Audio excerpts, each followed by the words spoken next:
Hello, how's going on today, guys? Today I am going to be rebuilding my 2017 Seadoo Spark because it has a hole in the hull and I started to repairing it. I use the correct polyurethane, 15% plastic with the fiberglass.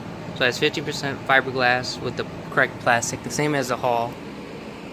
So I did it layer by layer, and it's pretty solid. And then I used a plastic welder, so I did all these bolts on there. So I just gotta finish up the job. As you can see, when I was plastic welding it, there's some holes that I found in. I got bright light going on it.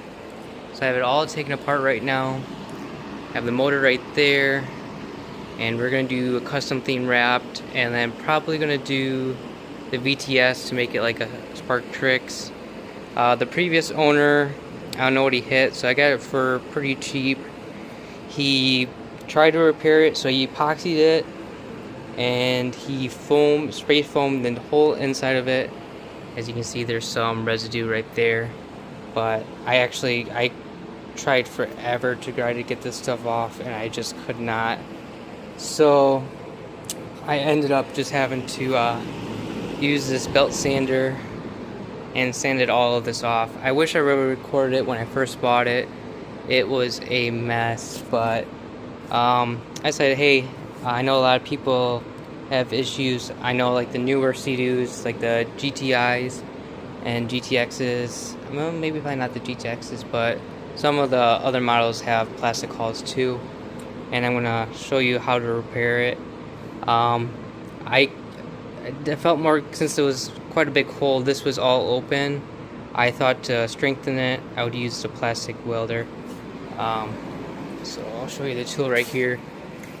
So you just use this tool, and you get a whole bunch of staples, and you heat it up, and it pushed all the way down there. And it did leave a little gap right there, and I sanded it pretty much all the way through. So this is completely flush with it. As you see, the previous owner, I still got to remove this epoxy. He did quite a good job, but I just did not feel comfortable driving it or anything like that. But this is, see, this is super solid. This doesn't even move. Just the heat when I was putting the metal staples through just gave me some issues, but otherwise I just have this little gap. So I'm gonna clip off all these metal staples down, make it all flush, and then sand this to make it look just like this. So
so now that is all sanded down, so all the staples have been grinded down, and now I'm just gonna use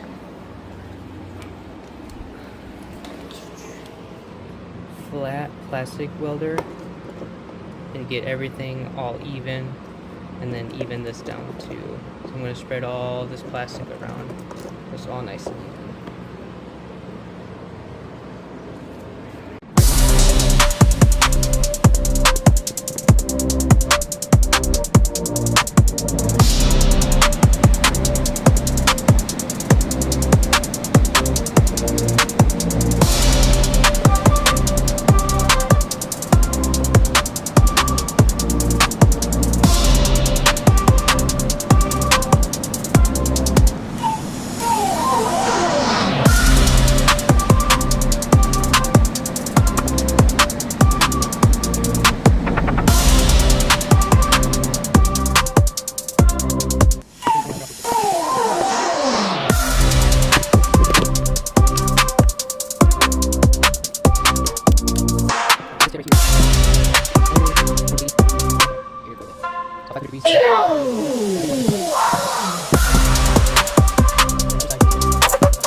Alrighty, so now since I smoothed it all down with the soldering iron and the hot air gun, it is so smooth. And then I'm just gonna sand this all down,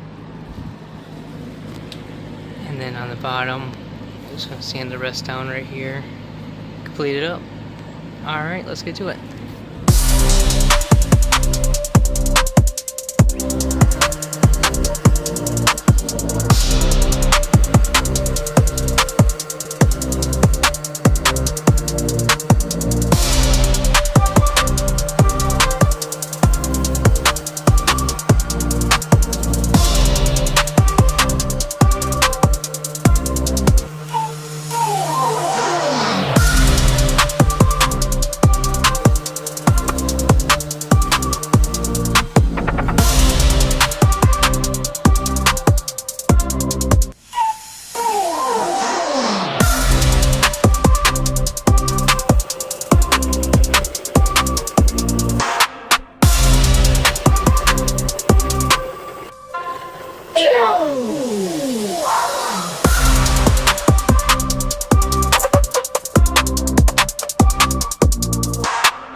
So I noticed there was a flat spot right here, so I added a couple more layers, just trying to bring this up a little bit more. I think I'm just gonna do one more. So I'm just still using this hot soldering gun. So just melting the plastic all the way through.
Alright, so now you can see if it focuses. There we go. This is now all even. You can see all the way through. Just add a little bit more. And now I'm just gonna sand it all the way through. Make it all even. Yeah, looking like this part right here is not as even as I want it to be, so I'm gonna go add more material right there.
Alrighty, so I was trying to match all this, so I got it all even.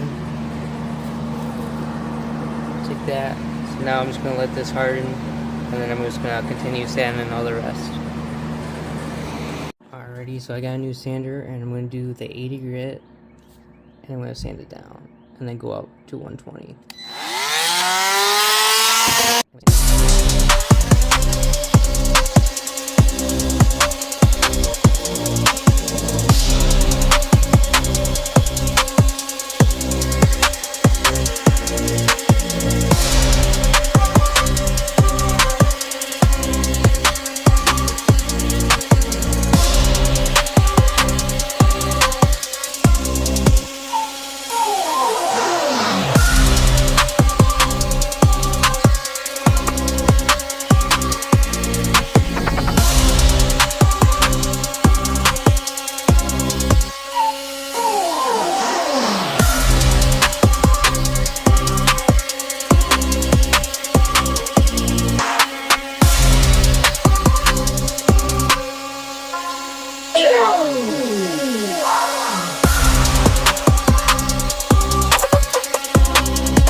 Alrighty, so I added more material on the top just to get this edge all even out, and then I'm going to continue sanding this off now.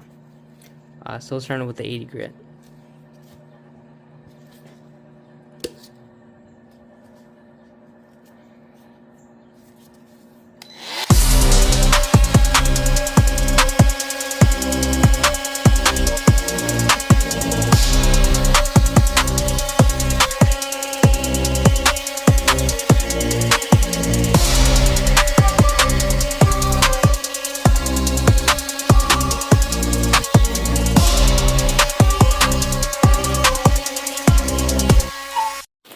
Alrighty, so finally, after so many hours of sanding, I finally got it as good as it's gonna get.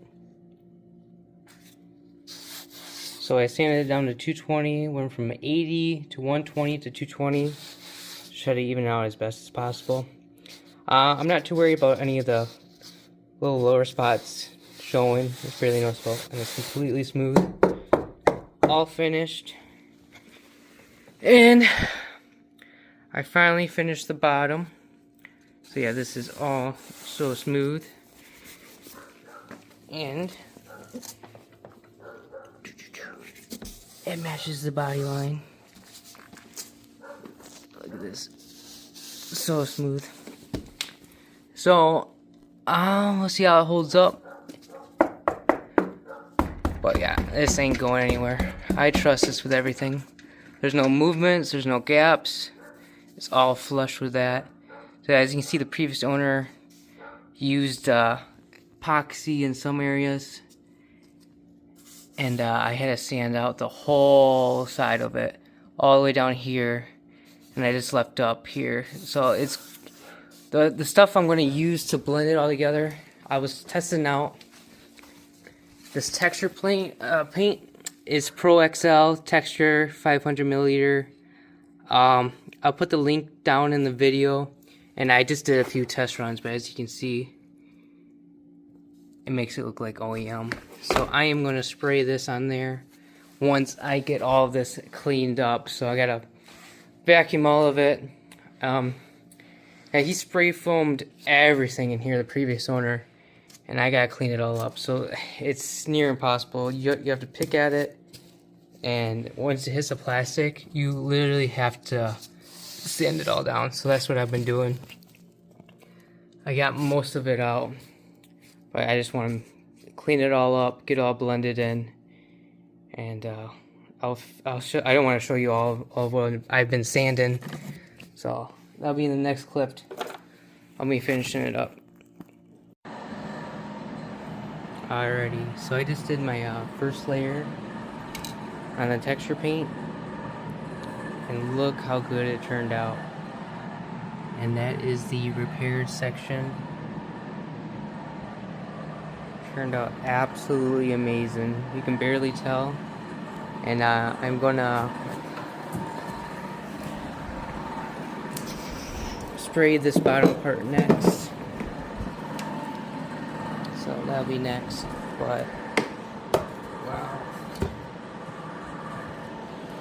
this stuff turned out amazing. Alrighty, so I got the bottom all finished up and painted. I will be putting the trick sticker on there, so it's a little bit more textured than I want it to be. But this absolutely turned out amazing, and I am gonna finish up bolting up the tow hook on the front. So that will be my next step.